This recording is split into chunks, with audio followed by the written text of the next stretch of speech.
Good afternoon, guys. Happy Tuesday, November 8th. Hope you guys went out and voted today. Let me know in the chat if you can hear me okay.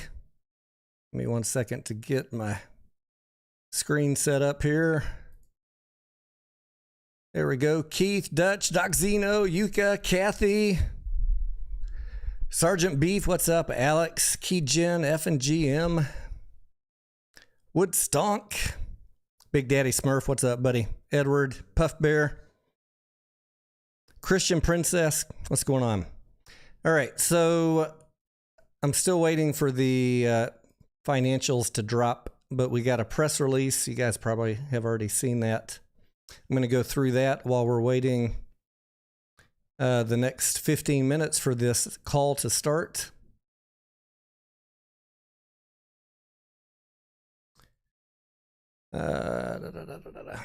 So highlights from reading through this press release. Total revenues for the quarter, $968 million.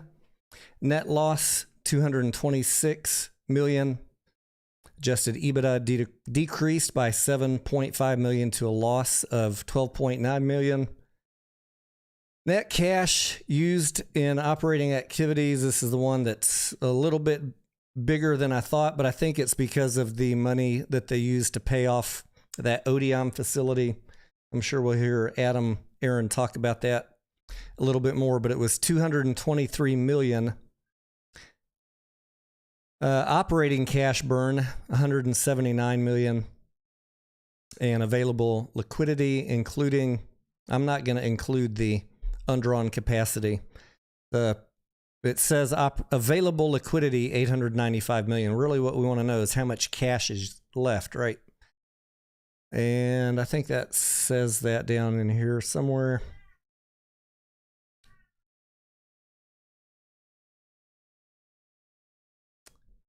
Oops.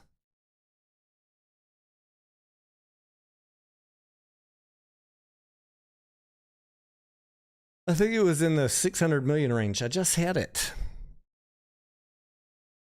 Oh, here we go. Cash on hand, September 30th, $684 million. And then the APE. I told you guys that you should expect to get some update on if any APE had been sold since, what was it, September 26th when they announced the APE dilution. We got this paragraph here. As of November 8th, AMC has sold approximately 14.9 million shares of APE. I was expecting, as you guys know, that they were selling it, even though the price was low. But 14.9 is far less than I was expecting that they sold. So if they were selling some at a low price, I guess I'd rather it be less than more, right? 14.9 million new APE shares were sold, raising net proceeds of approximately $36 million. And that equates to, drum roll please, about $244 a share net. Why? What does net mean? Well, there's some fees and other things. They probably sold them for a little bit higher than $244.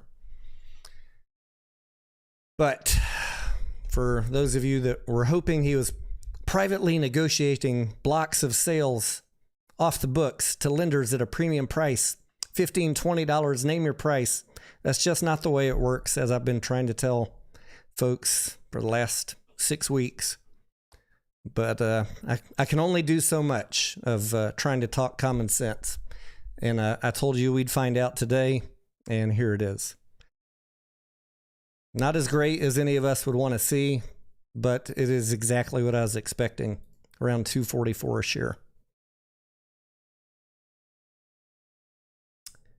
Josh, good afternoon. Shin Kyoku, good afternoon. I'm still in Nashville recovery mode. We've got a few more minutes to wait on this call, 9 minutes before they start speaking. We had a blast, 4 days in Nashville, partly a family gathering, partly some sightseeing. And Scarlett and I tacked on a couple extra days for for seeing Nashville and hanging out with friends. Good times. But good Lord, the drinks are expensive in downtown Nashville, guys. I thought Austin was bad. This is like in the Miami, San Juan, where else is expensive? Hawaii. Miller Lite on Broadway in Nashville, $9 for a fucking 12-ounce Miller Lite. You got to be kidding me.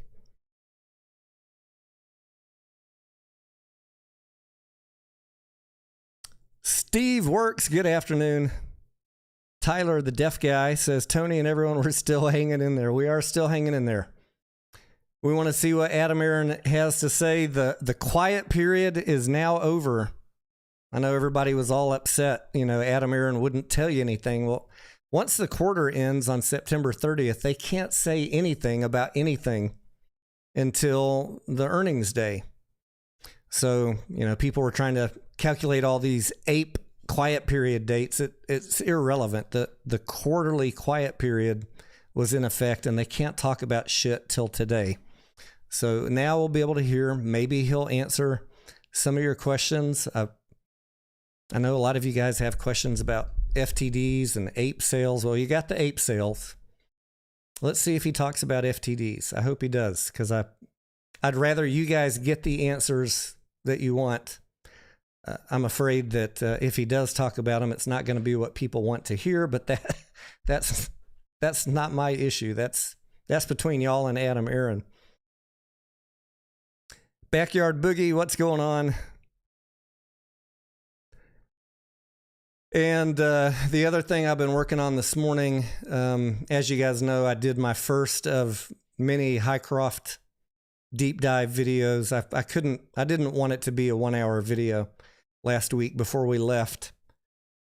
So I have a few more coming out this week. I'm going to try and get the second one out after this AMC earnings call. And we're going to go through the Hycroft earnings, which were actually released on November 1st. Not really anything, you know, not much interesting to report out of them.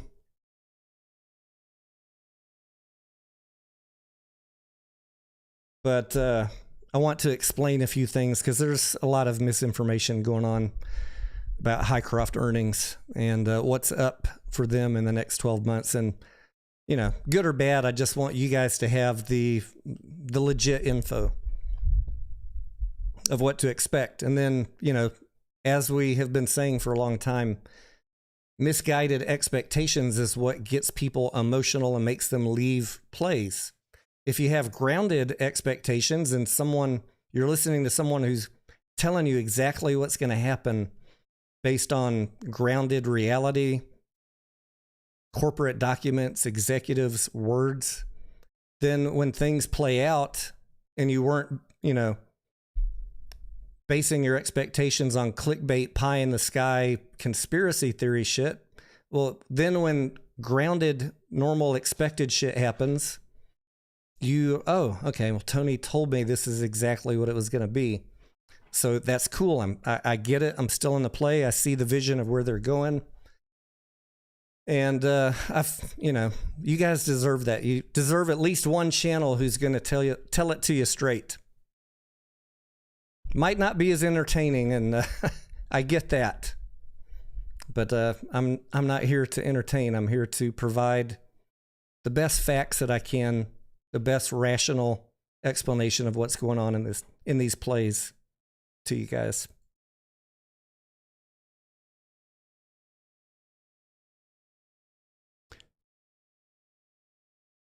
Steven's asking, we're not going to talk other stocks in this particular live stream, Steven, because we're just about to get into AMC's earnings call. But if we do a live stream tonight, it's open mic, which means you guys set the agenda, more or less, whatever tickers you want to talk about tonight.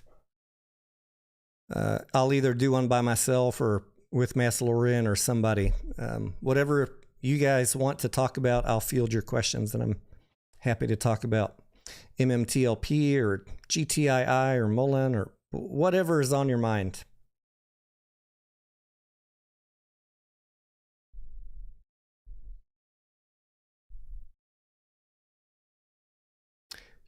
Steven, if I do the live stream tonight, typically I try and start them at 8:30 East, 8:30 Central, 8:30 Eastern,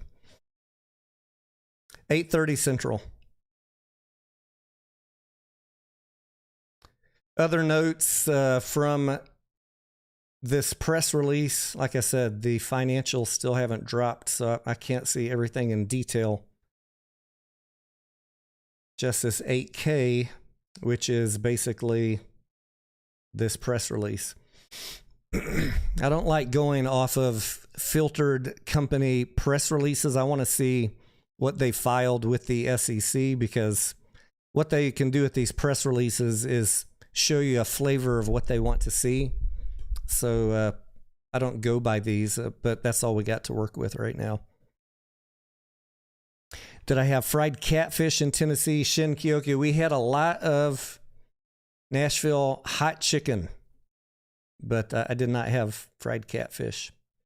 We went to Prince's Hot Chicken. We went to Biscuit Love one morning and had homemade biscuits with hot chicken on top and meat and gravy sauce. And then the other couple days of meals were, I was there for a big event, and most of the food was provided on the other 2 days. So. Stevie says 14 million apes were sold by Citi. I'm going to say they were sold by AMC, Stevie. AMC dictates when to sell them. Citigroup is just the agent that executes the sale. So every day AMC would send them a note saying, sell X number of shares at, we'd like to get this price. And if that price wasn't met, then none were sold. But the average was around 240, 244. And so you can't blame Citigroup. This was AMC giving the instructions. I'm assuming they felt like they needed to pad the cash in their balance sheet a little bit. I'm obviously not happy with them selling anything this cheap, but they need to maintain a certain level of cash. And I think that is what drove this. Like, let's get this paperwork done. Let's take our time selling these ape and pad the cash a little bit. You don't want to go into a recessionary 2023 and draw down your cash 150, 200, 225 million a quarter and not have options, not have choices. So I think they were kind of boxed into having to do the ape dilution. And they probably are hoping not to sell them. They're hoping that box office revenues in the next few quarters into 2023 provide them the revenue they need, but the ape is like the backup plan. Call starts in 1 minute. 1 minute.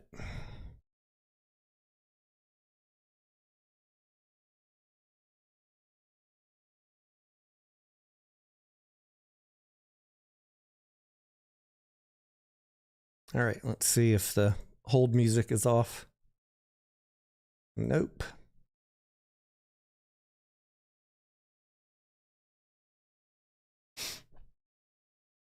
Wondering what the price would be right now with ape existing, CB's asking. Well, I mean, I'm looking at most other stocks, CB, continuing to get beat down in the market because of inflation, interest rates. Everybody's getting beat with the ugly stick. So I would imagine, as much as you guys aren't going to like this answer, that if you added up APE and AMC, what is that? $7-8? That's probably what the price of AMC would be right now. Because there's not any catalyst going on right now to make this thing take off. We've got to have a good quarter. Everyone knew that going into Q3 was not going to be great news because of the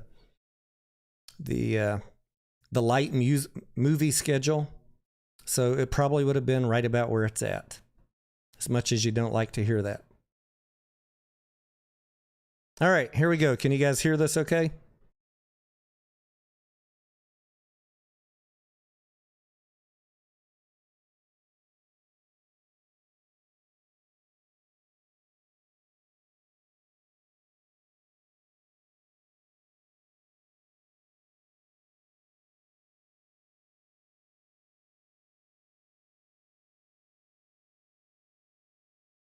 No sound. All right, hang on one sec. Several of the factors that will determine the company's future results are beyond the ability of the company to control or predict. In light of the uncertainties inherent in any forward-looking statements, good now? Listeners are cautioned to not place undue reliance on these statements. The company undertakes no obligation to revise or update any forward-looking statements, whether as a result of new information or future events. On this webcast, we may reference non-GAAP financial measures such as adjusted EBITDA, constant currency, operating cash burn, among others. For a full reconciliation of our non-GAAP measures to GAAP results, please see our earnings release posted in the Investor Relations section of our website earlier today.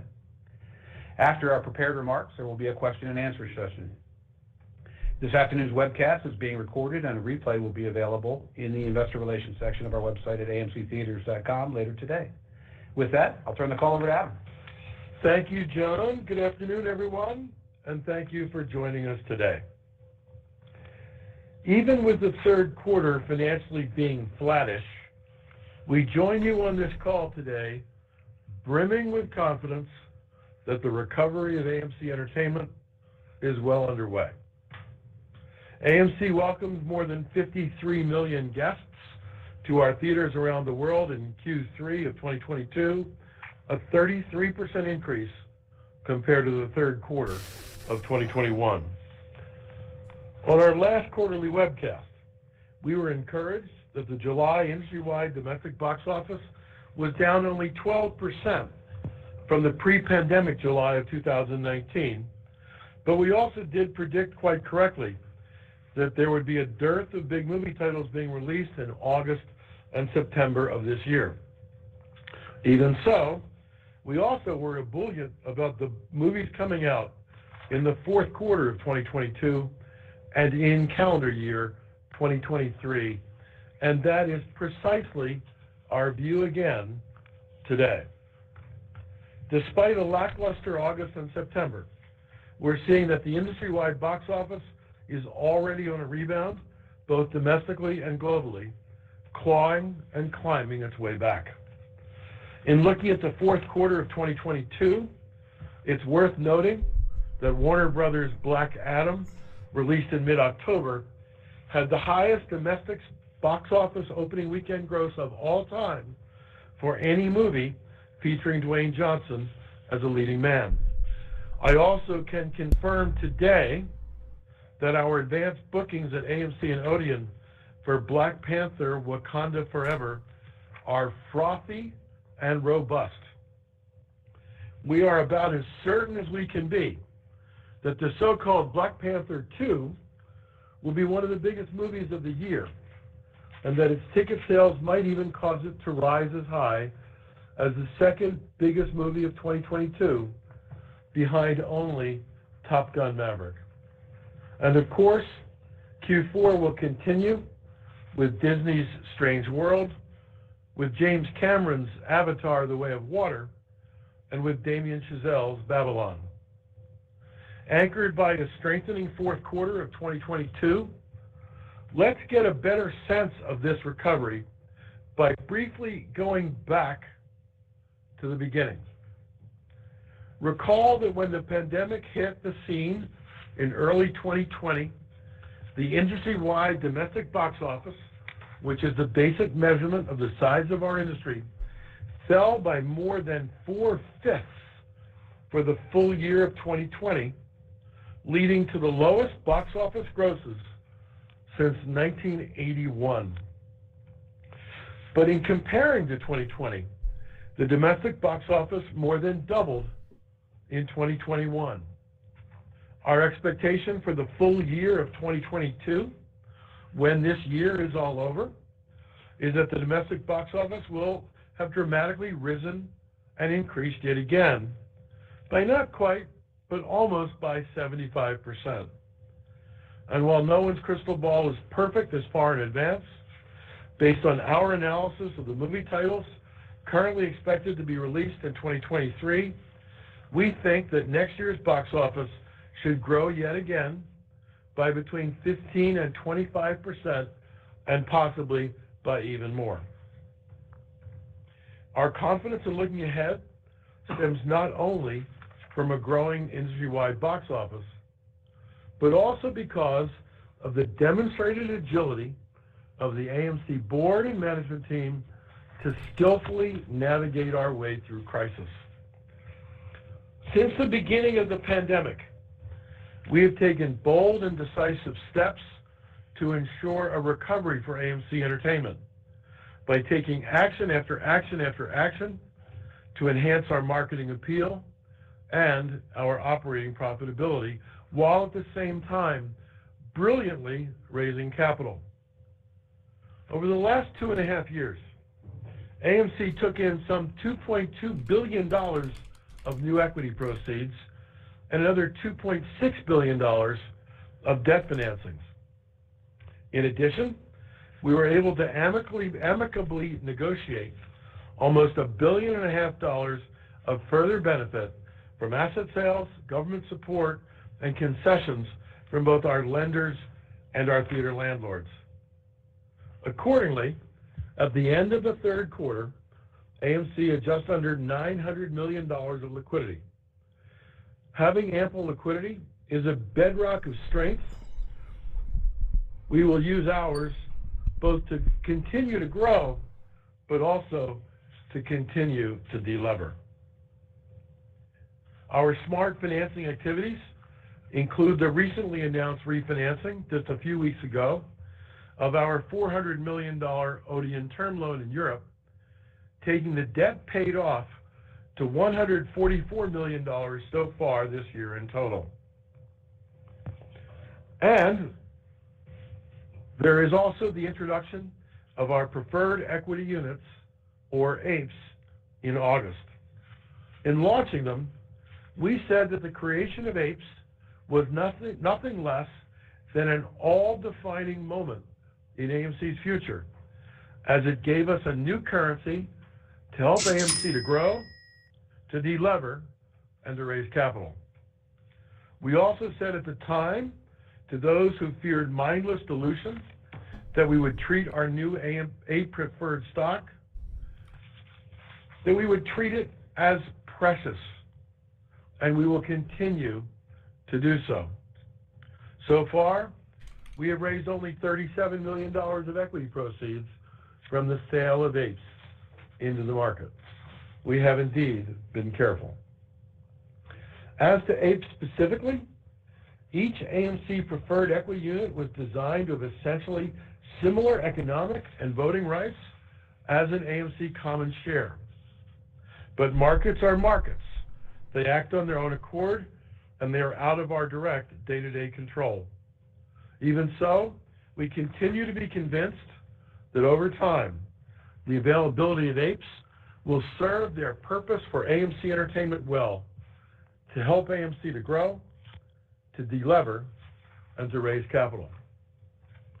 Taken together, all of the actions that we've taken have allowed AMC Entertainment to successfully navigate our way through the impact of the COVID pandemic. And by contrast, we did so while several of our competitors, both big and small, were forced into bankruptcy protection or some other form of reorganization or liquidation. In 2021 and 2022, we wisely pruned our circuit by adding theaters where it made sense to do so, and by aggressively shedding about 7% of our theaters. Indeed, AMC and Odeon permanently closed old or tired buildings with marginal or negative profitability that had reached the end of their productive life cycles. At the same time, though, we also have been able to grow our network by profitably adding attractive theaters, either built from scratch in appealing locations, or those picked up from our competitors who may have stumbled. I should point out that with $900 million of quarter-ending liquidity, our eyes are keenly open to new such opportunity as it may arise, tempered only by my previous comment that preserving ample liquidity and delevering are also high priorities for us. We also have a number of bold ideas about how we can broaden our business, which I will talk about specifically later on this call. So that's where we are 2.5 years into our COVID-19 journey. We're not out of the woods yet. While the box office is unmistakably on the rise, it's still falling short of pre-pandemic levels. Adding to all that, inflation is rampant and interest rates are marching upwards. In summary, though, as I said at the beginning of this webcast, we are brimming with confidence. We know what we're doing, and we will manage AMC with all of our skill and determination as we strive to rise to the challenge. With that, I'm going to pass the call to Sean Goodman, our CFO. After that, I'll come back to talk about some key developments and answer your questions. Thank you, Adam, and thank you to everyone for joining us this afternoon. While the third quarter started off strong, August and September were, as we expected, relatively quiet. Nonetheless, the quarter still saw revenue growth of 27%, and that number's 32% in constant currency when compared to the third quarter of 2021. Comparing Q3 2022 to the prior year's third quarter, the growth in revenue was offset by box office concentration with a resulting increase in film exhibition costs, a reduction in government assistance, and inflationary cost pressures. The result for the quarter was a small consolidated adjusted EBITDA loss of $12.9 million compared to a $5.3 million loss a year ago. Note that our domestic adjusted EBITDA in Q3 of $1.2 million was an improvement of $31.3 million compared to the prior year, while the international business, which enjoyed meaningful government assistance in 2021, experienced an adjusted EBITDA loss of $14.1 million compared to adjusted EBITDA of $24.7 million a year ago. Now let's just step back and look at our recovery over the last 9 months. Year-to-date, consolidated adjusted EBITDA is a positive $32 million compared to an adjusted EBITDA loss of $450 million for the same period a year ago. That's approaching $500 million of adjusted EBITDA improvement so far this year. As has consistently been the case in this recovery period, our per-guest performance metrics remain markedly better than pre-pandemic 2019. For Q3 2022, on a consolidated basis, total revenue per patron was $18.21, approximately 21% higher than Q3 of 2019. This was driven by admissions revenue per patron growth of 12%, food and beverage revenue per patron growth of 30%, and other revenue growth per patron of 48%, all compared to the third quarter of 2019. Taking a closer look in the domestic business, admissions revenue per patron increased by 15% compared to Q3 2019 to $10.90, and our international business achieved a 2% increase to $8.60. Normalizing for the strength of the US dollar compared to 2019, international admissions revenue per patron increased by 10% in constant currency. From a food and beverage perspective, we continue to enjoy exceptionally strong food and beverage revenue per patron.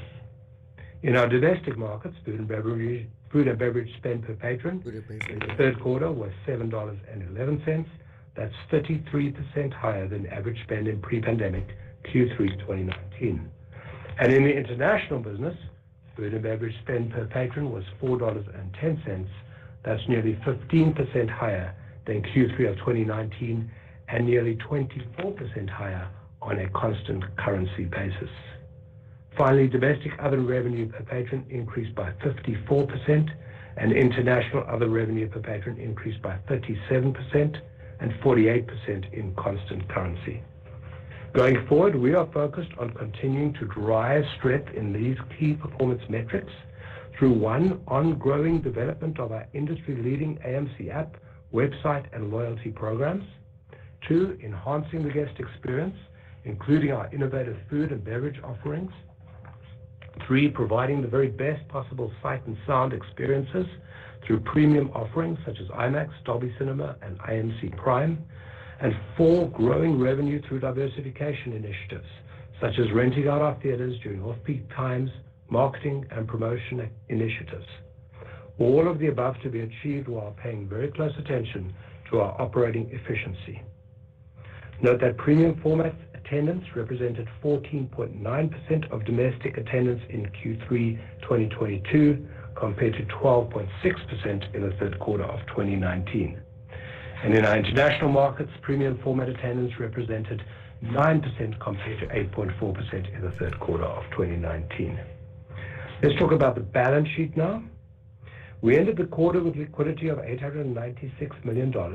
This is comprised of $685 million of cash and cash equivalents and $211 million of undrawn credit facilities. As anticipated and discussed during last quarter's earnings webcast, cash burn this quarter was adversely impacted by the relatively quiet box office in August and September, together with seasonal working capital requirements. Our working capital will naturally come under pressure when a relatively strong quarter is followed by a weaker quarter, and Q3 was no exception. Operating cash burn for the quarter, representing cash burn before debt servicing costs and before deferred rent payback, was approximately $179.2 million. Looking ahead, we expect our cash burn to improve in Q4 with a return to positive operating cash generation. Regarding capital allocation, our priorities remain unchanged. 1, maintaining sufficient liquidity to manage through the recovery phase of our business. 2, strengthening our balance sheet by extending maturities, reducing debt, and reducing associated interest costs. 3, investing in our business to enhance the guest experience. And 4, opportunistically pursuing value-enhancing initiatives, including those that lead to diversification of our business. During the third quarter of 2022, we strengthened our balance sheet by repaying approximately $23 million of deferred rent, reducing our deferred rent balance to approximately $196 million. Recall that back in March 2021, this balance was more than $470 million. And over the last 18 months, we've lowered our deferred rent liability by nearly $275 million. In 2022 alone, deferred rent has been reduced by approximately $119 million. We expect to further reduce this deferred rent balance during Q4 by another approximately $50 million. In addition to the reduction in deferred rent, as Adam noted, we have taken further actions during the year to extend debt maturities and reduce our debt balance. The net result is an approximately $144 million reduction in the principal amount of interest-bearing debt outstanding and an extension of debt maturities through to 2026. All told, if we include the decrease in deferred rent, we've actually reduced our debt liabilities by a total of approximately $263 million so far this year. CapEx, net of landlord contributions, was $44 million in the quarter, and for 2022, we continue to expect CapEx to be in the range of $150 to $200 million. Actively managing our theater portfolio continues to be a priority. During the third quarter, we added 4 new theaters and closed 8. This brings the total number of locations closed since the pandemic began to 106, and the total new locations opened to 49, for a net reduction of 57 locations. The combined 49 new locations continue to substantially outperform 106 closed locations and also outperform our underwriting expectations. We continuously seek opportunities to strengthen the balance sheet while simultaneously weighing the liquidity needs of our ongoing recovery. And as the steps that we have taken today show, we are ready to take action as attractive opportunities arise. And with that, I'll hand the call back over to Adam to review some exciting recent announcements and provide an update on our strategic initiatives. Thank you, Sean. Before we head to your questions, I'd like to debunk a few myths, but also to address what I think is the single most important topic facing the movie theater industry of today, as well as several operational, environmental, and business development concepts directly on the horizon as we continue to innovate at AMC. Since the pandemic first arrived, the press has been filled with three concerns that conventional wisdom has repeatedly insisted would be existential threats to moviegoing in theaters: fear of infection of the coronavirus disease, the rise of streaming services, and the collapsing of exclusive theatrical windows. On the disease risk, thanks to vaccines, medicines to deal with COVID like Paxlovid, and the fact that so many people have antibody protection because they already experienced a COVID infection, dealing with COVID now has transitioned from pandemic to endemic. It's now more like the seasonal flu, which has been with us for more than a century, since it was a killer pandemic in the early 1900s. People will still come down with COVID-19, but it's no longer the commerce-destroying thing that it was back in 2020 and 2021. Life is returning to normal. Risk one, dealt with.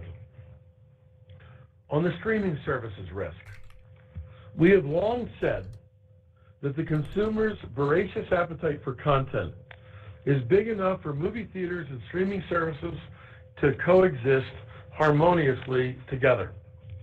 The results from Spider-Man No Way Home last winter, from Top Gun Maverick this past summer, and from the expected big grosses this weekend from Black Panther: Wakanda Forever, will again remind us all that movie theaters can thrive even with the consumer having a multitude of streaming services that are choices as well.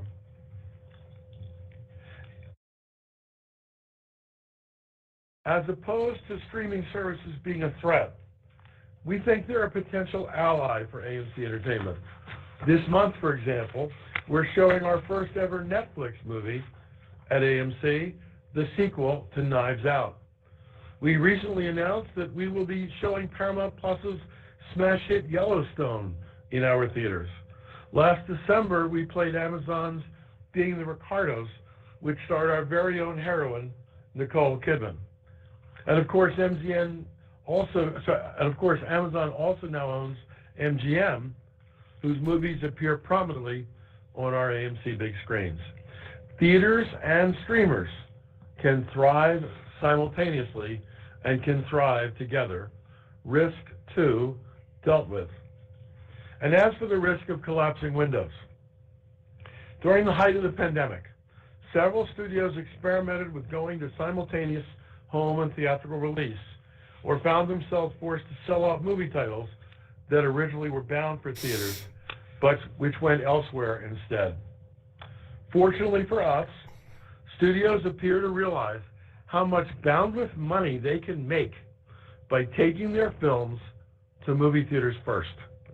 While there may be an occasional exception here or there, our industry has coalesced around an exclusive 45-day window for theatrical release. Hopefully, that will turn out to be acceptable for studios and acceptable for theaters to both do well. Risk three, dealt with. At this point, How many days did he there say? is only one topic that should be on the top of all minds and the tip of all tongues. It's not the coronavirus, it's not streaming, it's not Windows. It is this.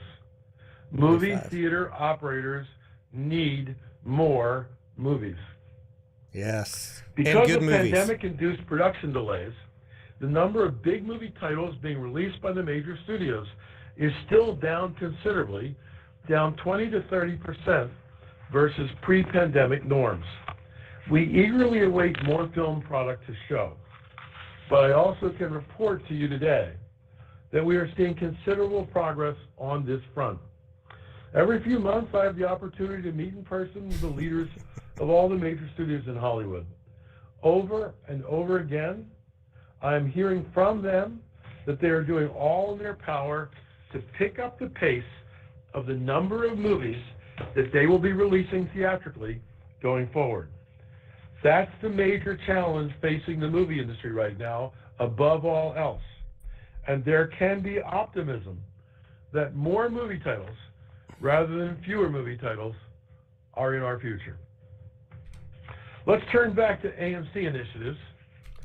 There are 7 that I'd like to address directly and update you on. 1, given the financial struggles of many other companies within our industry, our eyes are wide open to opportunity that may arise for AMC.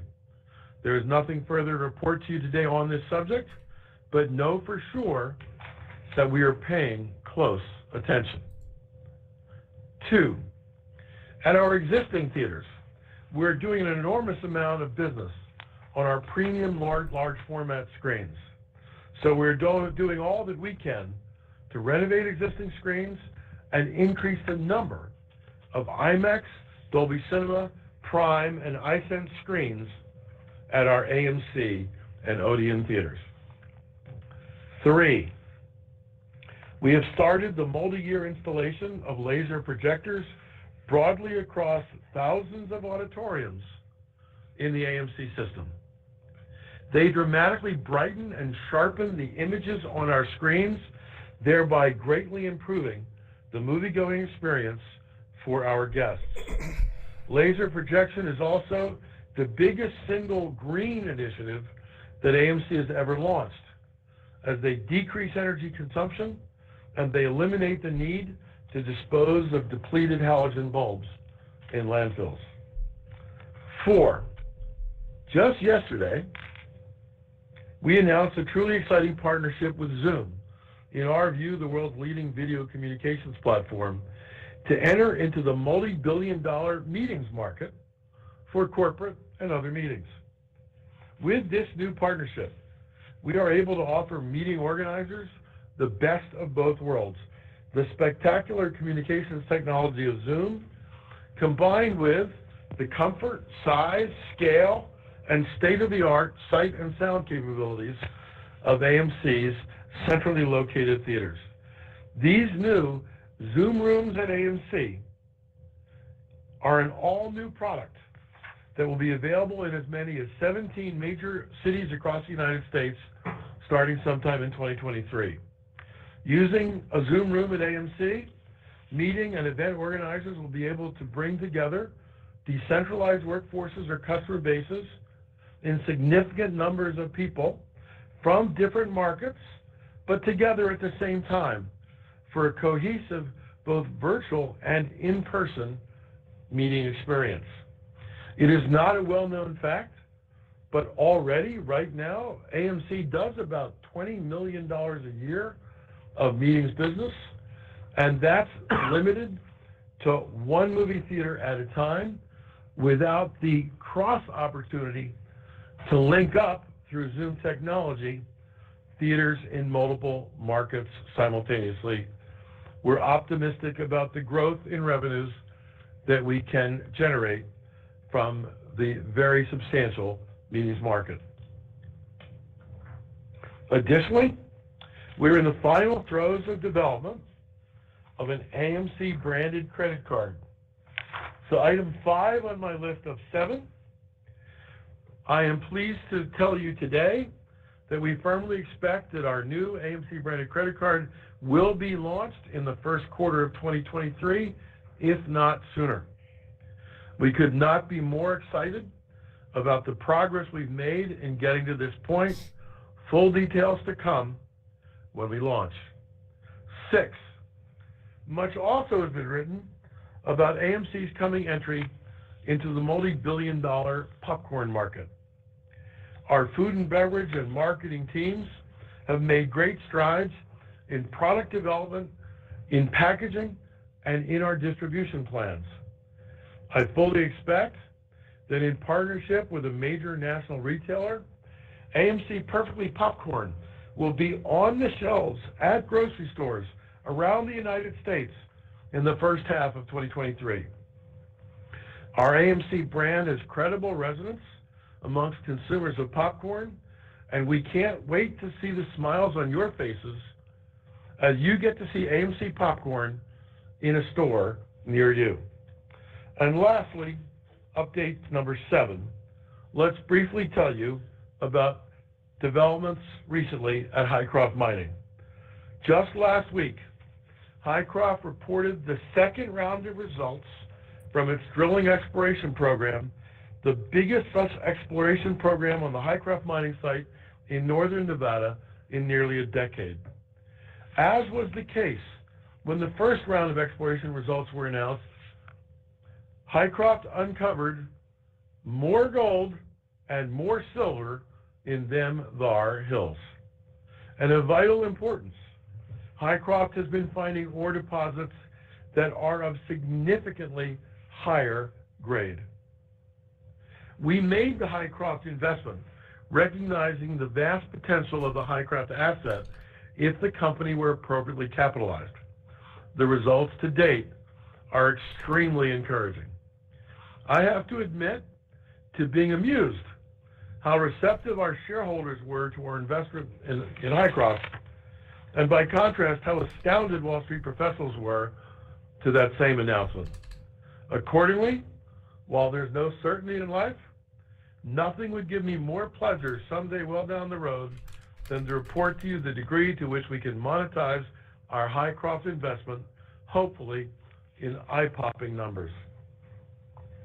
In closing, we at AMC very much appreciate the support that we continue to get from our passionate shareholder base.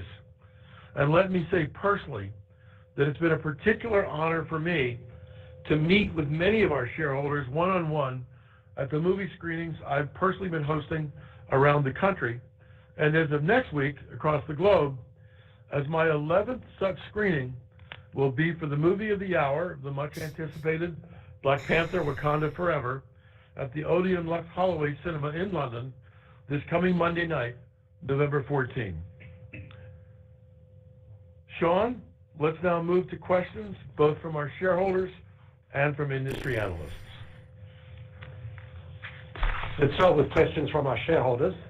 Thank you to them for submitting their questions. FTDs. I've grouped the questions into three categories. So the first category, Adam, is innovations.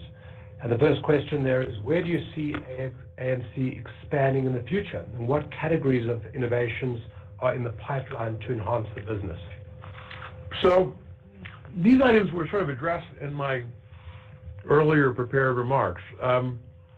Number one, within our existing theaters, the amount of business that we do in our premium large format screens is significant. Sometimes on our opening weekends,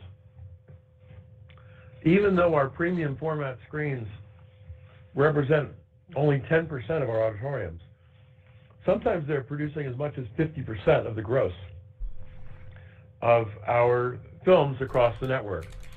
So it makes sense for us to increase the number of premium format, large format screens in our system.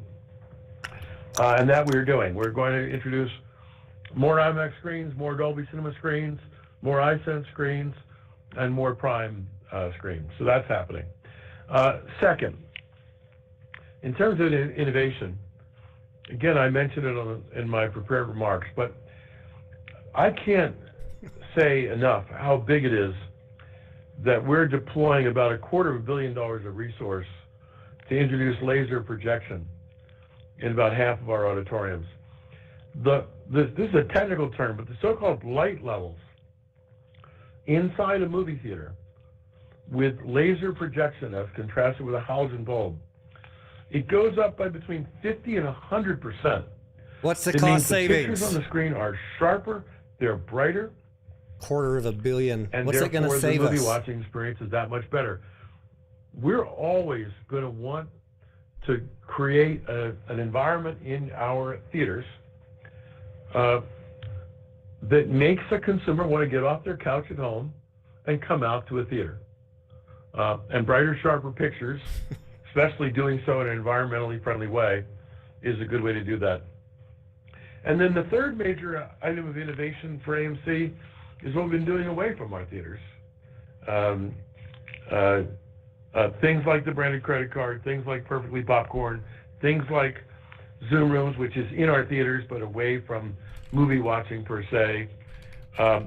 These are all areas where we think AMC will shine going forward. And it's not exactly innovation, but you talked in your remarks about how we closed 100 plus marginal theaters and opened 50 new ones, and the 50 new ones make a lot more money than the 100 that we closed. I do continue to think that as the rest of the industry stumbles financially, we're going to see increased opportunity to grow our network and take advantage of our various strengths. Next question here, Adam, is a request for an update on AMC On Demand. AMC On Demand, which we introduced several years ago before the pandemic, has always had kind of low usage. Candidly, while it's a good little product, I think our money is better directed elsewhere. And so the money that we have been investing to grow AMC Theaters On Demand is money I think that instead we ought to be putting into placing a significant number of branded credit cards or taking popcorn to the home popcorn market. So I think that as we look to 2023, we're going to look to either phase out AMC Theaters On Demand or alternatively joint venture with another party to offer that same capability to our guests, but not necessarily to investment spend to build it up ourselves. So I mean, it takes me to the point that at a time when dollars are precious, because the recovery of the movie industry has taken a considerable time. You and I agree, Sean, that we need to be laser focused on making sure that every dollar counts. Cut every dollar of expenditure, increase every possible dollar of revenue, back the best ideas, walk away from the ideas that may be intriguing, but may be of lower grade priority. Two questions here. Thanks, Adam. Two questions here that you did mention in your prepared remarks, but people are asking when can they expect to see AMC branded popcorn on the shelves, and what is the long-term potential of the partnership with Zoom? So maybe you want to add a little bit more color. Sure. Sean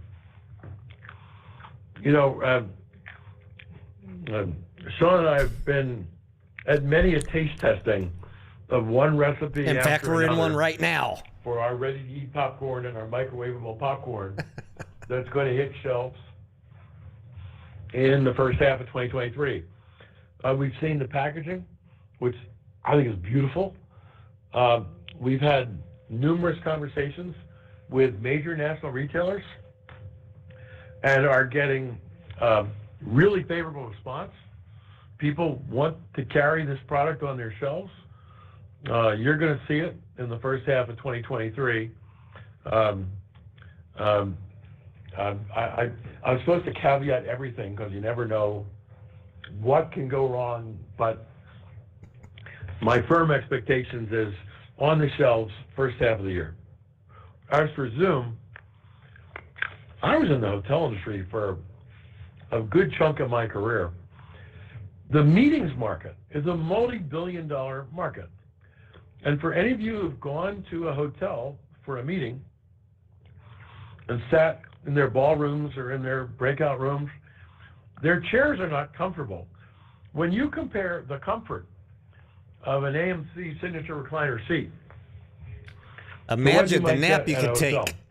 We beat them. Traditionally, we've only been offered to offer meetings at a theater as a standalone entity. Now, thanks to our partnership with Zoom, we're going to be able to link up theaters in city after city so that people who want to have a nationwide meeting, instead of having to get everyone to fly on a plane and go to a convention city, can do so simultaneously at our theaters. And I saw some reaction to the press announcement yesterday at Zoom. Why would people go to a theater? Why don't they just sign in on Zoom? Because Zoom's an amazing thing. Now, as you know, we run our whole company on Zoom for like 2.5 years now. But the answer is when you've got 50 or 100 people in a city, and you've got those 50 or 100 people in a dozen different cities, it's not the same thing to have 500 or 1,000 little mini pictures on a Zoom screen where everybody is alone, either at their desks in the office or maybe at home or somewhere else, signing into Zoom one by one by one by one. This gives us the best of both worlds because people can still gather in a medium-sized group in a city and be hooked up through really sophisticated Zoom technology in another city. Or in another city, in another city, in another city. Because we could hook up multiple cities with no problem. And I got to tell you, this idea was the idea of the CEO of Zoom. Oh, surprise. Who literally called us up and wanted to share with us his idea how Zoom could make AMC theaters a compelling entry into the meetings market. And the second we heard the idea, we were all for it, and we think the financial opportunity is big. Remember, we already do $20 million a year in meetings business, and that's without the ability to link city after city at the same time. So don't want to give a specific goal, but hopefully the revenue opportunity is large. Thanks, Adam. So a question about our operations, especially looking into 2023 in the current environment. The question is, we're all seeing the impact of inflation on our daily lives. How's this impacting AMC? So for those of you who are under the age of 35 on this call, you probably don't even remember what inflation is. But for those of us who are old enough to remember Jimmy Carter when he was president of the United States, we lived through inflationary periods, and they stress the system because costs rise. And if you want to know how much they raise costs, just look at what the national inflation rate is. That tends to be the cost that everything goes up in the country. What's particular, so in terms of a starting point, when you hear inflation statistics being reported nationally, you should assume that AMC's costs are going to go up by a similar amount. Having said that, what is very unusual in AMC's case is that because the box office is on a path of recovery, the volumes that we're seeing in our theaters, the volumes of customers that we're serving, is rising dramatically. And as a result, we pick up operating efficiencies and increased operating productivity because the number of guests coming into our theaters is coming down, essentially because we're spreading our fixed costs over more people. So we're in the enviable circumstance that we've got a mitigating offset to inflation. The increasing productivity that comes from being able to spread our fixed costs over a larger customer base is offsetting a big chunk of the inflationary costs that would otherwise not be mitigated without this increasing volume of customers for productivity gains. And in the next section here is a couple of questions about the stock.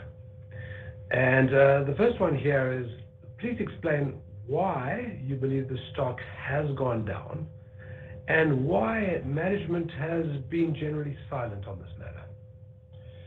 Here we go. So this is the biggest question of the day, isn't it? Let me start by saying I am a major AMC shareholder. Oh boy, here we go. It is an enormous part of my net worth, and I venture to guess that I personally own more shares than anyone listening on this call today. So Not Boss Blunt's. Boss Blunt's owns more than you. you. Watch the share price. I watch the share price. Having said that, in terms of decline, there are a lot of factors. These aren't the only reasons why the share price has fallen. But look around at what's happened in the United States, and for that matter, the planet, over the past several months. There's a war going on in Ukraine, which is not good for global stability. It's caused a surge in energy prices. It's caused dramatic inflation, which in turn has caused the Fed to commit to raising interest rates. These are all factors that have affected the market overall. In the case of the movie theater industry, in early September, Cineworld also declared for Chapter 11 bankruptcy protection, which also created a certain amount of agita around the movie theater industry and our share price. It also does depend on what your time frame is, of course, because while the share price is lower than it was in, let's say, June of 2021, it's still a lot more than it was in January of 2021. But what I just said is about all you'll ever hear me say about our share price.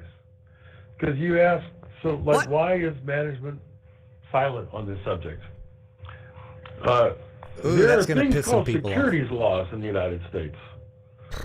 And if you're the CEO of a public company, it is much better for you to be talking about the state of the business than the state of the share price.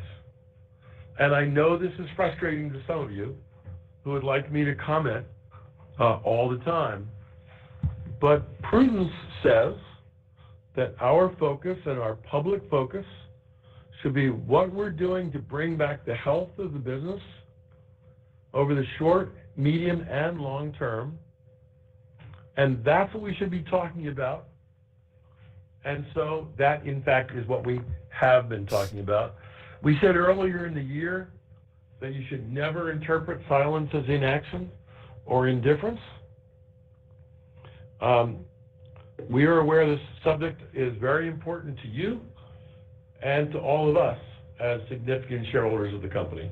Having said that, our focus and our public commentary is usually constrained to what's in the best interest of the business, what's the future of the business, what are the risks inherent in the business, and that's what drives our public commentary.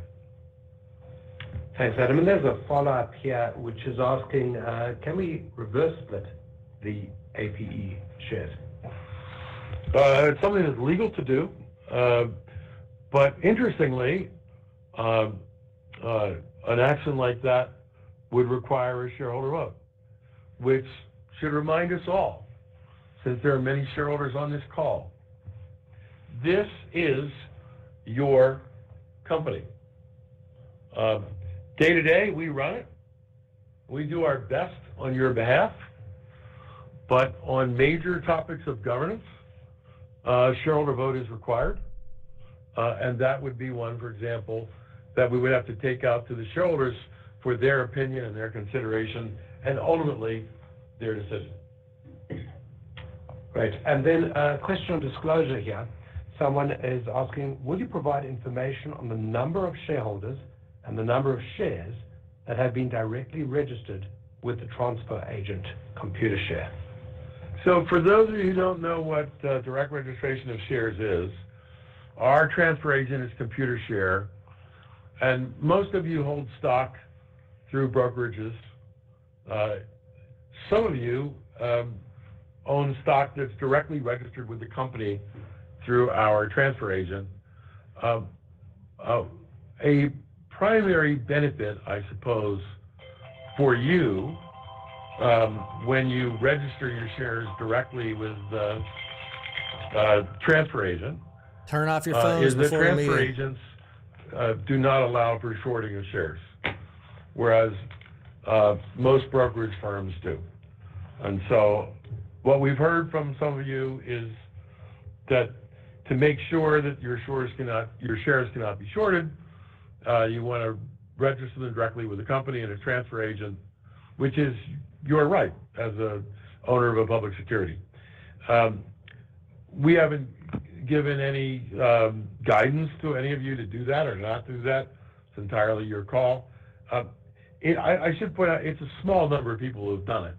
As best I can tell, it's around 15,000 or so of our millions of shareholders who decided to directly register shares. And I think they've registered in the neighborhood of 10 million shares or APEs with our registrar. And we've decided that this is a number that is one of these numbers that we should publicly release. So when we file our 10Q for the third quarter, we're going to announce in the Q what the number of directly registered shares is. Excellent.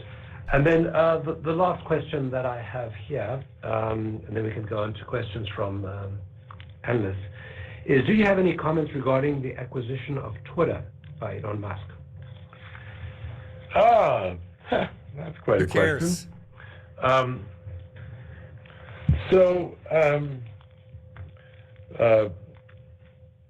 The funniest comment that I heard on Twitter in the past 2 years was, the two great meme stocks are AMC and GameStop.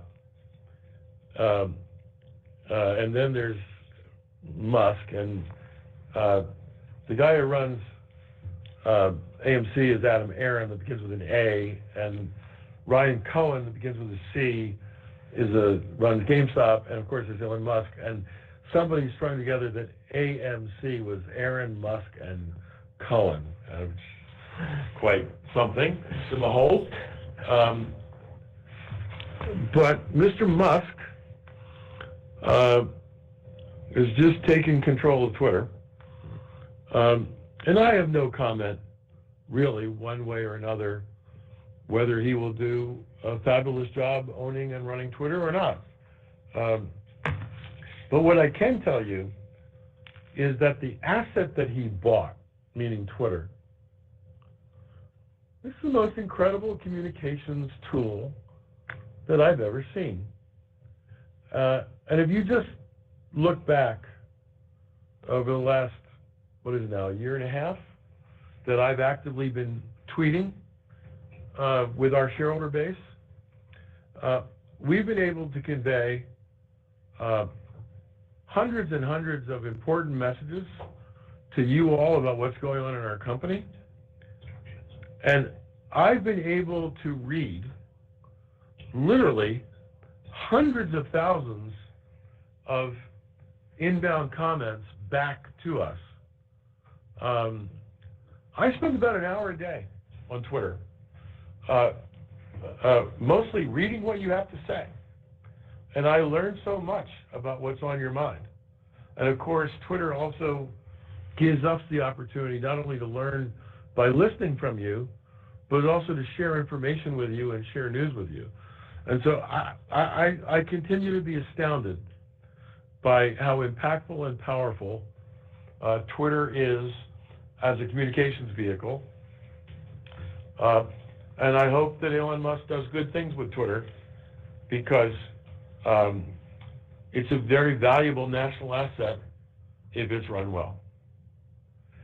With that, I guess, Scott, the operator, can you see if there are any questions from our industry analysts who are on the call? Absolutely. Thank you. If you'd like to register a question, please press the 1 followed by the 4 on your telephone. You will hear a 3-tone prompt to acknowledge your request. If your question has been answered and you would like to withdraw your registration, please press the 1 followed by the 3. If you are using a speakerphone, please lift your handset before entering your request. Once again, that's 1-4 to register for a question. One brief moment for the first question.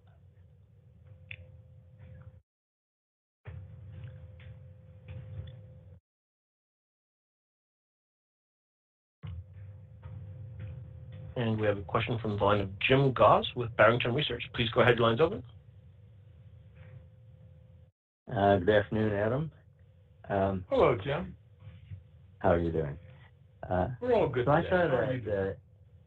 good. I thought I'd ask you about the Stubbs A-list. It's been sort of not relevant for the past couple of years as the content and everything has been under pressure, but I wonder if you might talk about whether you have a plan to revive it, make it more relevant as the amount and mix of content improves, and where it might stand right now. What is your starting point? Sure. The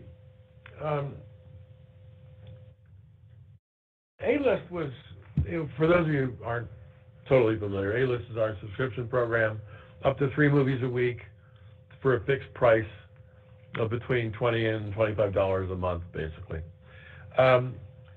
When we launched the program in June of 18, it instantly took off. And it popped up to as much as 15% of our total moviegoing in the United States. And we have a similar program, by the way, in London called Limitless and in Germany at our Odeon theaters in the UK and our UCI theaters in Germany. In Europe, the Limitless program has grown considerably. Back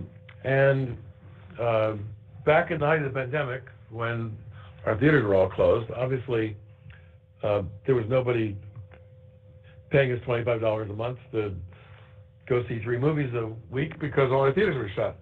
So we put AMC A-List on pause in the United States and cranked it up last year. The good news is we're already back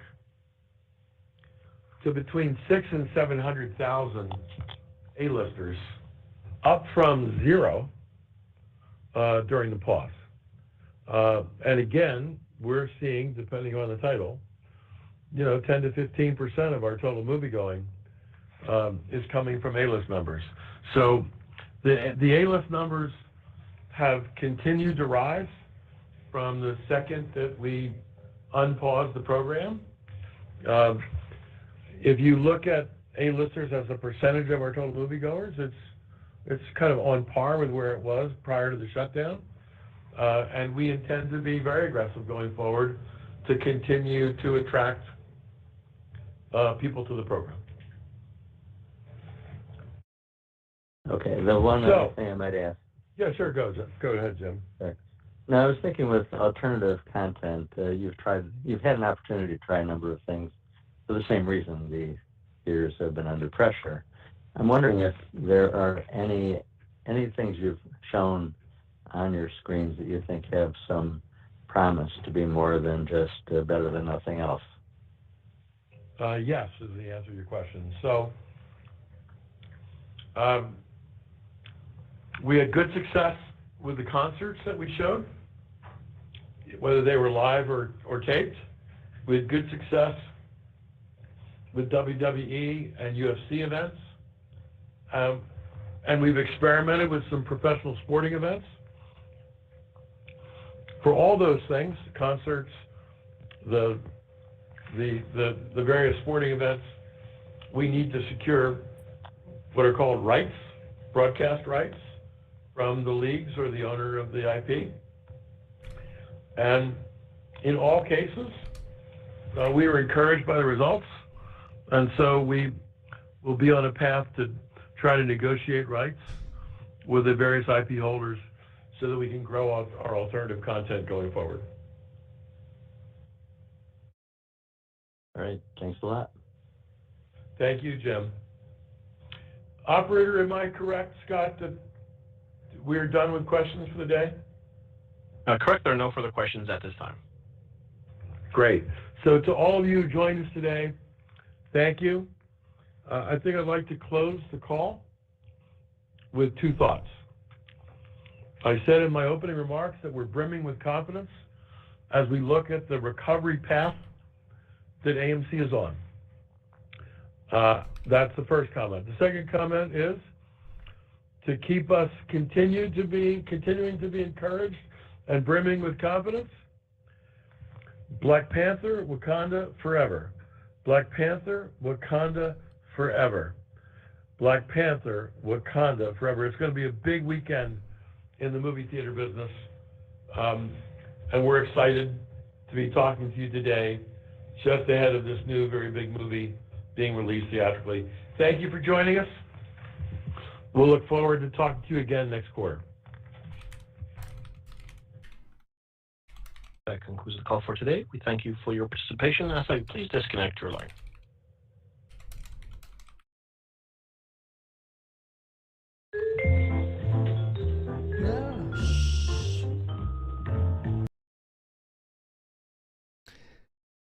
All right. Couple thoughts. Just to recap a couple things. I was looking through. I was trying to find where the note was about how many people have DRS'd their shares, but I'll need to go through and look through. I wanted to find it in the documents. The 10Q did finally drop in the SEC website, so I've got, I don't know, 40 or 50 pages to read through. I was trying to scan through it. Oh, here we go. Yeah, I found it at the bottom of this page I'm on. As of September 30th, 5 million shares of common stock and 4.9 and 4.7 million of APE are directly registered with ComputerShare by 15,000 shareholders. And just know that includes some brokers, but I mean, for the sake of argument, we can call it 15,000 individual investors. 5 million out of 530 million. We've got a long way to go to catch up to GameStop if you're interested in DRS comparisons. All right. The other thing that I was going to highlight is Hycroft. The price of Hycroft at the end of the quarter translates over to our AMC's income statement. So what Hycroft does, how their earnings come out, yada, yada, yada, is irrelevant. The only thing that matters for AMC is what is the price of Hycroft stock at the end of every quarter. And as you know, from last quarter to the end of September, the price fell. So we took a hit between our ownership of shares and warrants. We took a hit this quarter due to Hycroft of $18 million on the income statement. Now, I saw the comments, Hycroft's the slowest moving play ever, blah, blah, blah, blah, blah. I did a video about Hycroft last week. I've got 3 or 4 more to come that are follow-ons because I didn't want that to be a 1-hour video. But suffice to say, please go watch that video. Get yourself up to speed on what the plan is for Hycroft. This is not a turn and burn investment. This is going to be it's a long play. If you're counting on Hycroft to save AMC's bacon, well, you've got a minimum, in my book, a couple of years at the soonest where you're going to see anything meaningful. I'll talk about that more in upcoming videos. I've already touched on it briefly in last week's video. But what could help with Hycroft? Yes, more core samples with encouraging results. I'm going to go very deep in one video about the core samples and exactly what they're doing, because again, I think a lot of people have a misconception about where they're drilling and what they're finding. And I just want everyone to be clear. It's all in the documents, but if you're not paying attention, there's going to be a lot of people that are misinterpreting this a little bit too aggressively, a little bit too much hopium. So we're going to bring it to reality, explain to you exactly what it is based on their words, not my opinion. I'm not giving opinions on Hycroft. I'm just explaining to you what is in the documents while everyone else is doing drive-by videos and clickbait/hopium. So I want you to know Hycroft is a several-year play, but some updated and additional press releases on core samples and drillings would be helpful. And, you know, gold and silver prices have been coming down, as you guys know. That is not helpful. Why are they coming down? Because of recession. Global recession means manufacturers that are demanding gold and silver have decreased demand. And you could get some pop depending on central bank activities. You know, this is an unknown what's going to happen with gold and silver in the next year. But I think in general, people in, you know, that are watching those commodities are considering it that we're in a bearish trend for gold and silver. So anything could happen, but if gold and silver were to trend back up, that would also be good for Hycroft. By up, I mean back towards $30 for silver, $1,800, $1,900, $2,000 for gold. So that's what I'm looking at. You know, we need metals prices to go up, and we need to give Hycroft time to work on their plan. If you don't know what I mean by their plan, start with watching the video that I did last week and then watch the updates this week. And just please, you know, I know there's a lot of people that don't understand these documents or are a little bit too smoking too much of their own opium. I'm just going to give it to you straight so that you know what to expect. That's not bullish or bearish. That's just reading the company's words to you and explaining it to to any reasonable person can understand. There's a lot that people just aren't reading, or they're not interpreting it correctly. All right. Credit cards, co-branded credit cards, Zoom, Popcorn, all coming in 2023. I don't know how much Zoom is going to bring in for income. I don't know how much credit card. Really, what I want to hear him say is, what are your projections? I mean, if you're investing in co-branded credit cards, Popcorn, and striking a deal with Zoom, what are your projections? That would have been nice to hear. So I can't really tell you what the impact is going to be, but I can tell you that any incremental revenue right now is critical for AMC. So I'm not just going to poo-poo these ideas and say they're bullshit, but I also can't tell you that they're going to be meaningful because they haven't released any projections. So what? We got to wait until a quarter where they finish a full launch of one of these to find out? I don't know. Some action, some innovation is better than none, because as he said, the movie industry has got our hands tied right now, putting out shit movies. And, 2022 was a lower than normal movie release schedule. We need to get that back up in 2023 and future years, and we need better movies, Hollywood. I don't know, but I don't think anyone should be shitting on these ideas, because you want this company to innovate. You want them to bring in incremental revenue. Applaud them for making an attempt before you just offhand say that's bullshit. Let them try. The options are not good if they don't innovate, because then we're 100% dependent on the movie industry. What other things do we need to talk about out of this call? He didn't talk about FTDs. He said, I'm only going to talk about what the company's doing, not about the stock price. I know, I get it. That's going to piss a lot of people off. I don't know what to say. He mentioned things that I've been talking about for a year, that the economy and a recession and rising interest rates and foreign currency devaluation, all of these are going to affect AMC. It's like someone was saying on Twitter, what do you guys want Adam Aaron to do? Push a magic button, the stock squeeze button?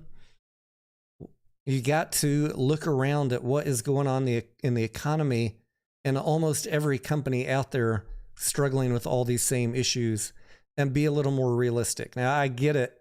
You were sold a boatload of hopium and clickbait for the last 18 months by every other channel out there. And I feel it. I feel your pain. But that is not stuff we've been focusing on this channel. We've been focusing on the reality. Some people say, oh, we're just a shill for Adam Aaron. No, I'm just a realist and an economist. And this is how markets work. Stocks don't magically rise in a interest rate increasing, recessionary, bearish global economy. It just does not work that way. Now, yes, if some hedge fund gets taken out and they were over leveraged, could something interesting happen? Sure. And when that happens, then we'll see. But I'm not waking up every day planning my AMC investment or any investment on that scenario. That's just that'd be a nice catalyst, right? If it happens, and I'll take it. But I'm not going to sit here every day and talk to you about, what is the regulation or the crashing of the stock market that's going to be the guaranteed catalyst for this company. I don't live in that world. But if it happens, great. I'm in the play. I'm still holding.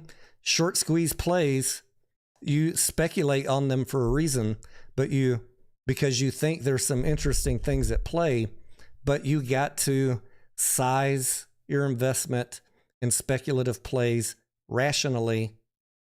And I don't care whether it's AMC, GME, GTII, you should never be putting all your money in one play because too many eggs in one basket. Too many eggs in one basket.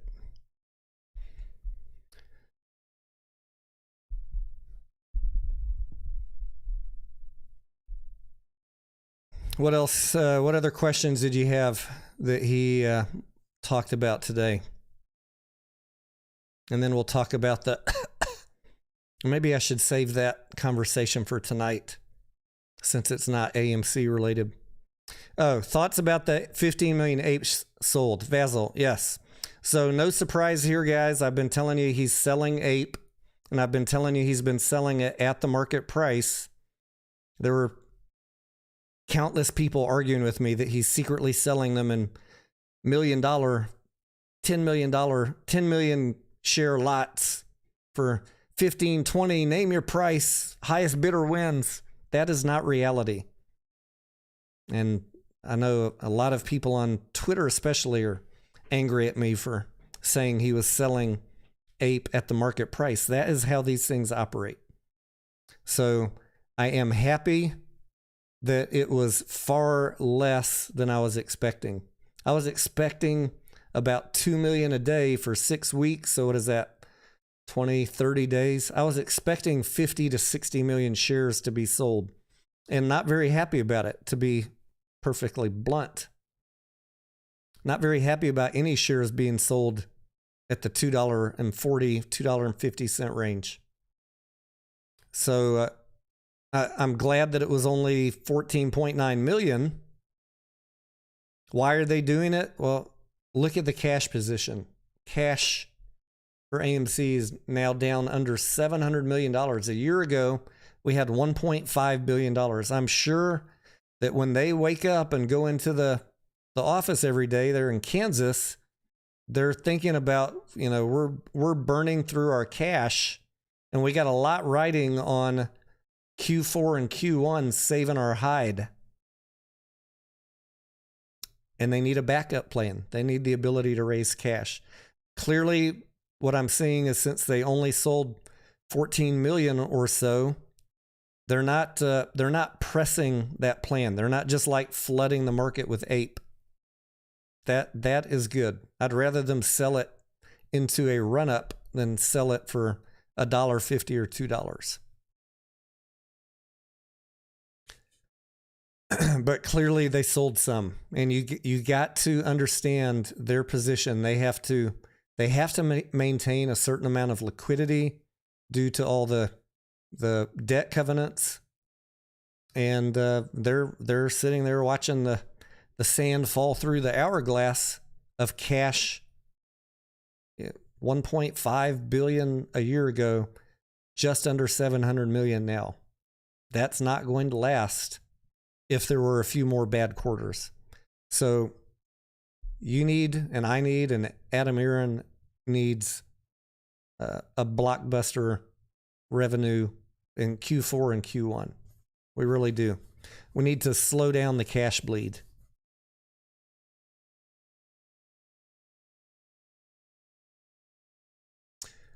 I think as far as, you know, someone said, what do we need to do to get a profitable quarter? I've got a spreadsheet here. Maybe I need to fine tune it for tonight's call, but we're going to need to exceed probably 2.5, oh wait, no, that was quarterly. I need to crunch the numbers, but probably somewhere around 2.5, 2.6 billion in a quarter to have a shot. This is, I'm just looking at domestic box office, so I need to go in and see what the global numbers are. I'll talk to y'all about that later tonight, but we're a ways off. We got a shot at it, maybe in Q4. Let's see how these movies do. That is really the best scenario. Get enough movies coming out and enough people seeing them that AMC gets in a cash positive situation. If not, you know, every quarter that ticks by, the temptation for them to sell APE is going to go up because they're going to need to pad those cash reserves.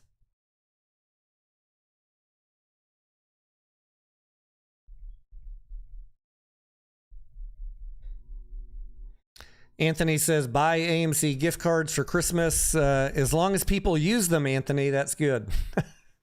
But yeah, funny story about gift cards. When you buy them, that goes on the liability side of the balance sheet. Then once they use them, it gets converted into revenue and the liability is removed. Can you imagine if we bought $500,000 worth of gift cards and no one used them? Fuck up the balance sheet. But if people are using them, that's good. Do not buy gift cards and don't use them. Don't do that. If you know, the most meaningful way that anyone can contribute to the bottom line of AMC is buying concessions, to be honest. Buying popcorn.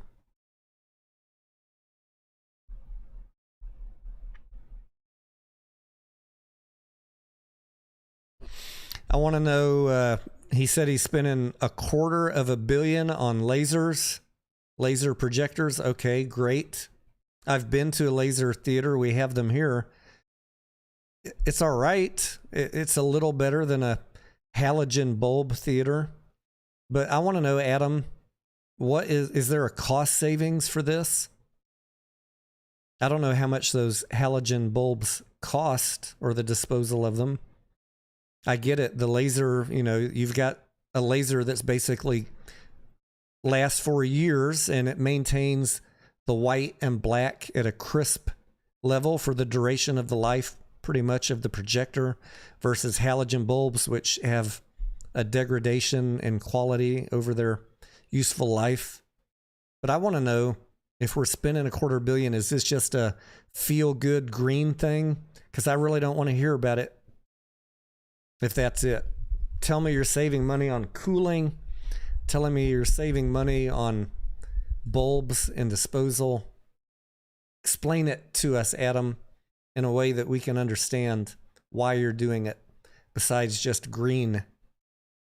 Right now, you know, I could think of better uses of $250 million if it's not a savings. If it's just a spending, I don't give a shit.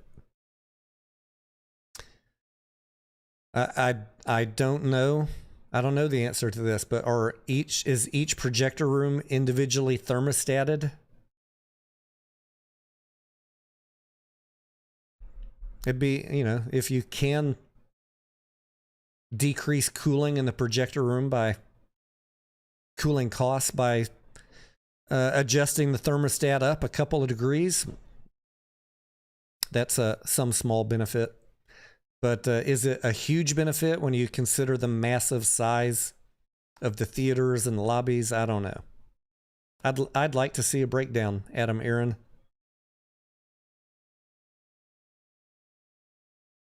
When I'm making an investment in my company, and you know they've done it, you do a cost benefit analysis, and if there's a cost savings, they have it projected. I want to see it.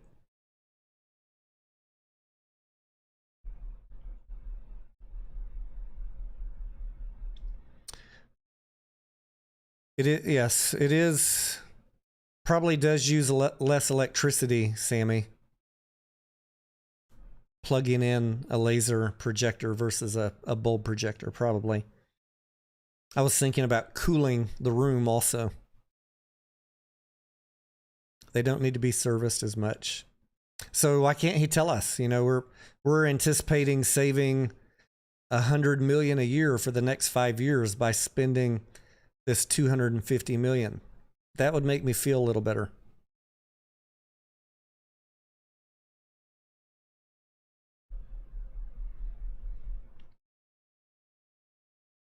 Any other questions on the call today?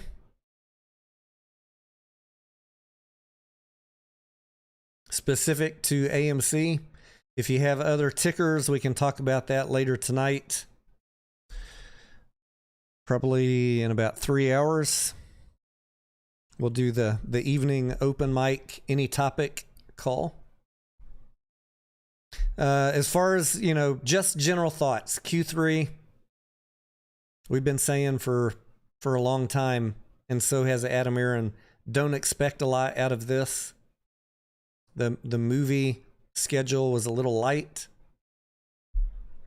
So we kind of got what we expected, and we're already looking to Q4. What am I going to do with my AMC investment? Well, I guess I'm going to wait and see at this point what Q4 and Q1 bring. Not because I want to be talking about AMC for 6 more months, no. But you have 2 options. I guess you have 3. Number 1, you could sell and never look back. Number 2, you could hope for some catalyst that the other channels talk about. That'd be awesome.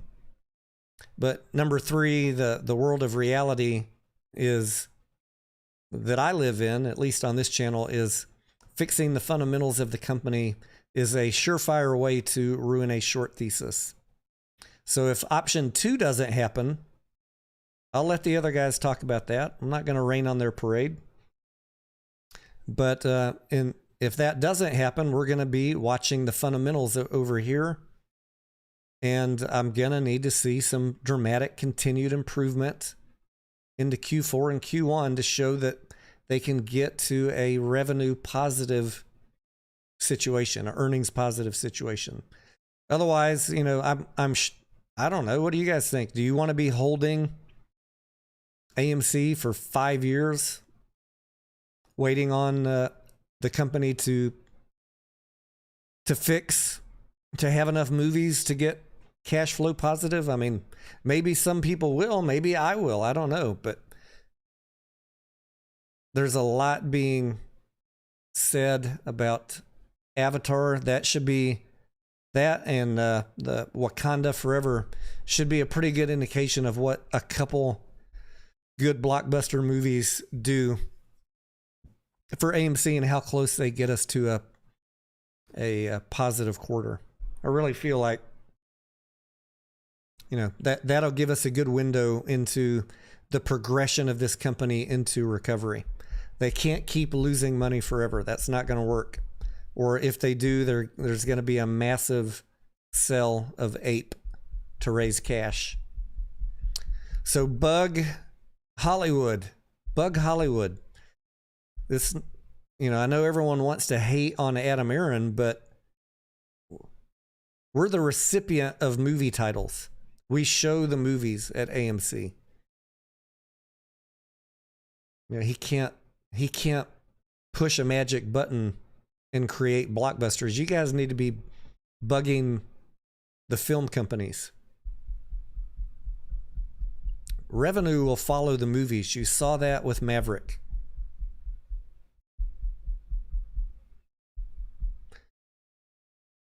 Wino addressing FTD, Slider wants to say.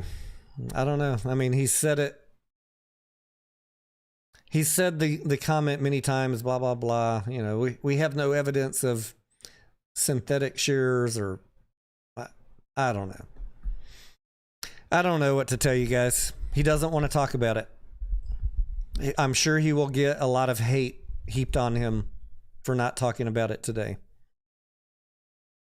I've laid out my logical explanation of what happened with the FTDs. A lot of people get mad at me for saying it. Man shrugging.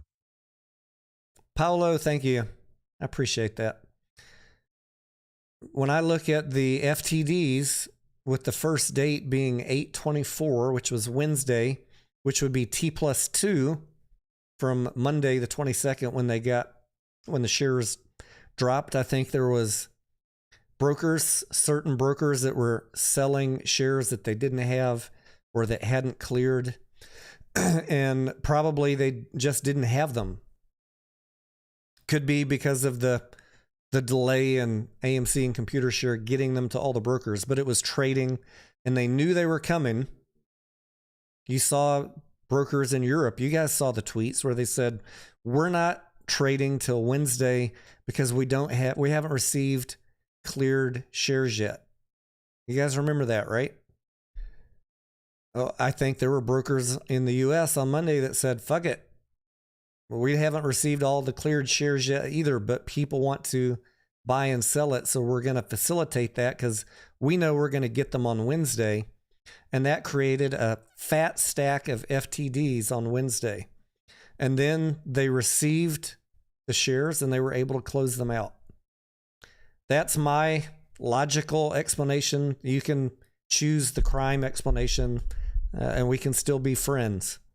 But that's why I don't focus on it, because I think it was something specific to the way that they were released. If I add up all of the pieces of the puzzle, the European brokers saying, we're waiting till Wednesday, the T+2 adding up exactly, the FTD showing up on Wednesday the 24th, I think that's what I think happened. So I am not happy that the SEC, I saw that letter where they refused the Freedom of Information Act request to explain what happened. I'm not happy about that. That is a missed opportunity to provide transparency to retail investors. And we should be loud and continue to press them on that. I don't want to just create logical theories. This is just my idea, my opinion. Doesn't mean it's right. I'd like to know. I'd like to know just like you guys would like to know.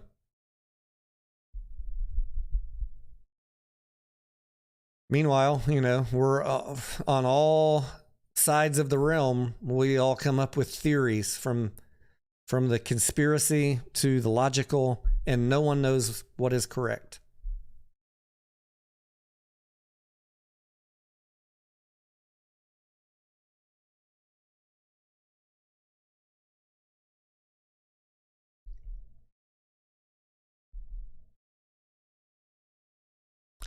All right, I'm going to get back to work on, I'm going to try and finish this Hycroft Q3 earnings review video. I've got all my tabs open up here to,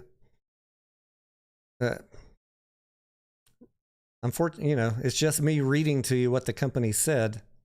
Again, not opinion, but I'm going to highlight the things that you need to know that were important out of the Q3 earnings. It's not really much different than what I talked about last week, but it is more detail and more color about what exactly is going on Hycroft and what to expect over the next year. And then the next video after that, we'll talk more about core samples and what to look forward to, how to interpret core samples. Core samples over the next year, the next 6 months, are going to be one of the key things to keep an eye on coming out of Hycroft, because that will let us know that they need to continue to find higher than average grade, higher than what they have, so they can increase their yield when they resume mining. So we'll be looking at core samples, and we'll be watching metal prices. Those are the two things for Hycroft, because they're not mining. They're gonna have no revenue other than a little bit of gold and silver left in the process. About $11 million over the next 6 months. And to be honest, I'll show you the paperwork from their own, their forms. Hycroft, yes, they've been leach padding stuff, but you guys, if you don't know this, the gold and silver they're selling has not generated them any profit. You guys know that, right? It's been exactly offset by their operating costs. So, people get excited about gold and silver, but it's not netting them a single dollar. They're still losing money every quarter. Just the fact of operating has wiped out every quarter the income from gold and silver. It's nice. It was nice in the last year to have gold and silver to offset those operating costs. But pretty much after the end of this year, there's going to be no more gold and silver. It's just going to be burn, baby. Burn operating costs with no offsetting. Not my opinion. Again, it's all in the financials. I'll cover it with you guys in hopefully 10 minutes or less, just so you know what to expect. I'm not trying to be bearish or bullish on Hycroft, just convey the facts from the documents the company has filed over the last year and last week. Keep in mind, Hycroft is a long-term play. They need to find better yielding, higher grade silver and gold, and ideally they'd like the cost of sodium cyanide to go down. I think it's probably tripled in the past year. The chemical they use in the leach pads, it's made it not profitable to keep doing leach pads. And we need the price of gold and silver to go up. That would help. It always helps when you have a relatively low yield open pit operation. Much more profitable to run that when gold and silver are high, like they were 6-8 months ago. So we got a couple things to look forward to. Hycroft's still a speculative play. It's not dead money, but it's for sure not sure money. So keep your eye on those videos, and we'll go through that a little bit more in depth.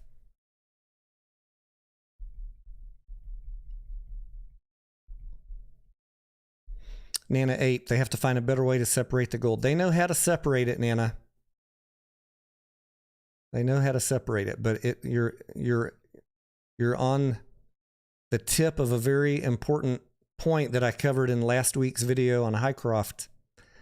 They have two types of ore, and depending on which one it is, it's a different process. And one is about 65% more expensive than the other. Guess which one? All of the ore that they, have access to, the bulk of it is stuck in. It's stuck in the more expensive ore, the more expensive to process. So higher gold and silver prices would be helpful. And they need to continue drilling and mapping out the property so that they can get a good drilling plan going into, whenever they decide to restart mining. So it's a work in progress. I just want you guys to know that Hycroft, be patient with it. Okay. I know people are telling you it's going to moon this week, next quarter. Unless they hit the mother load on a core sample, knock on wood, I'd love it if they do. But unless they do, you got to give them time to drill and develop their plan. This is very scientific, where you take all of these thousands of core samples that have been done over the last few years and create a mining plan And you got to decide, all right, are we optimizing for gold or are we optimizing for silver? What type of ore do we have here? What type of equipment are we going to need? New equipment to process it? That's not all things that are going to happen next week or next quarter. So be patient with Highcroft. Sammy says, you seem very tired. Man, Sammy, I had 4 days of nonstop partying in Nashville. So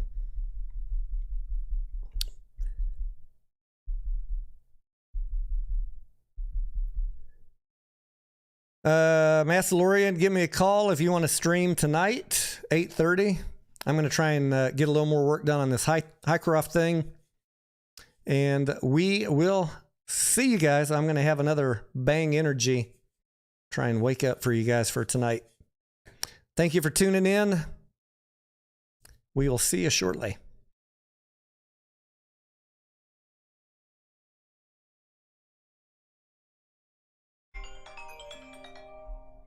Telephone.